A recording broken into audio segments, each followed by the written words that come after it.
Bonjour les tourneurs, bienvenue dans mon atelier. Alors, je partage avec vous cette semaine un petit projet que j'ai fait à partir du plan d'un bricoleur allemand, Marius Hornberger. Je suis parti de son plan et j'ai adapté en chemin. Je vous mets en description le lien de sa vidéo parce que lui-même met le plan disponible gratuitement. Si jamais le projet vous intéresse, c'est parti. Si vous en avez la possibilité, je vous suggère de passer au magasin de recyclage de votre région pour acquérir à très petit prix des patins à roues alignés. Ce qui nous intéresse, ce sont les roulements à billes que l'on peut avoir. Personnellement, j'ai acheté une paire de patins comme ça pour 2 et ça m'a donné 8 roulements à billes tout à fait fonctionnels. Quand j'ai commencé mon projet, j'ai fait une sorte d'inventaire des matériaux et choses que j'avais à la maison parce que mon idée était de ne rien acheter. Et puis vous voyez sur l'image quelques-uns des trucs qui vont me servir. Donc j'ai fait mes ponceuses en contreplaqué en utilisant des matériaux que j'avais déjà. J'ai tourné mes disques de contreplaqué en portant bien attention au diamètre de mes papiers abrasifs pour être sûr que ce soit bien compatible.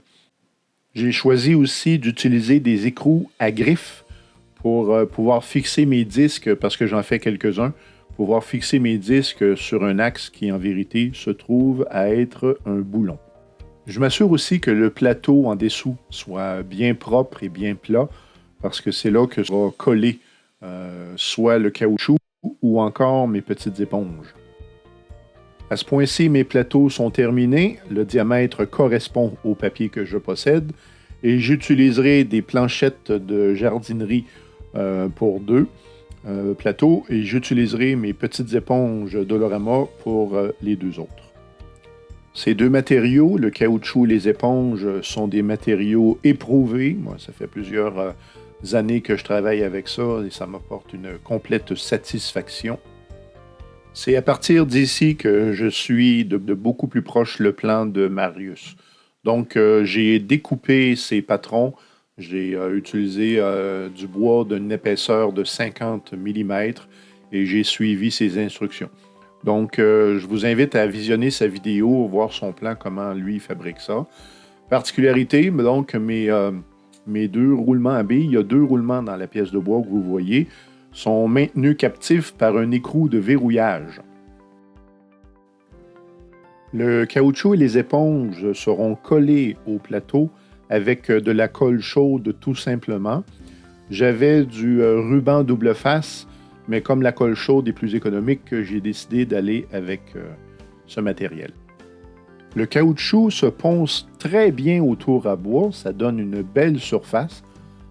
En revanche, les éponges, c'est moins vrai. La section jaune ne se ponce pas, il faut plutôt faire une coupe au ciseau. Voilà ma petite invention. Pour faire tenir le velcro adhésif sur le caoutchouc et l'éponge, j'utilise ce qu'on appelle au Québec du duct tape rouge, c'est-à-dire un ruban adhésif plastique qui est extrêmement fort. Voilà donc à quoi ressemblent mes nouvelles ponceuses. J'ai pas besoin de barder le dessous de velcro entièrement. Quelques morceaux seront suffisants. Encore une fois, c'est du velcro adhésif qui vient de Dolorama. Je peux pas faire mieux. J'ai pas moins cher et ça donne une excellente performance.